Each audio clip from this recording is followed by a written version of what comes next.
ও মা, হ্যাঁ, বলো। বলছি তুমি খেতে বসে পড়েছো? এই তো খেতে বসে পড়েছি বাবা। তো কি কি রান্না বান্না হয়েছে দেখাও। আজকে রান্না করেছি অনেক কিছু, কিন্তু আমি খাবো না আজকে, আমি শুধু মাছের ঝোল দিয়ে খাবো।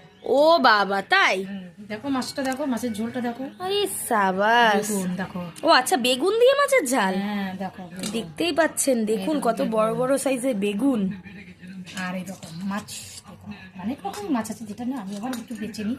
হ্যাঁ, তুমি তো আবার একটু পেটি খেতে পছন্দ করো। এই যে মাছ, এই দেখুন, আহা আর কি একটু ঝোল দিয়ে নিলাম। দারুন। হ্যাঁ, দেখো মাছটা দেখেছো? এই দেখো।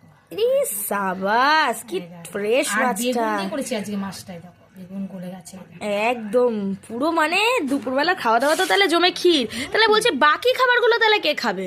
তা আমি আজকে ভাজা দিয়ে আর মাছ দিয়ে খাবো। ও, এটা তোমার ইচ্ছে। তা ঠিক আছে, তোমার হাতের রান্না কেমন হয়েছে একটু খেয়ে বলো। না হেভি হচ্ছে আজকে, হেভি হচ্ছে। যে পাঙ্গাস মাছ দিয়ে, যে বেগুন দিয়ে ধনেপাতা দিয়ে করছি না, হেভি হচ্ছে। এইটা বন্ধুরা একদম নতুন ধরনের রেসিপি, পাঙাশ মাছ, তাও আবার বেগুন দিয়ে, ধনেপাতা দিয়ে, কাঁচা টমেটো দিয়ে পাতলা করে ঝোল।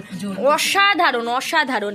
তা ঠিক আছে বন্ধুরা, আমার মা তো খেতে বসে গেছে, আর এই সাইডে আমিও খেতে বসে পড়েছি। তা আমিও আমার খাওয়া দাওয়া শুরু করে দিলাম, আর আমার মাও খাওয়া দাওয়া শুরু করে দিয়েছে।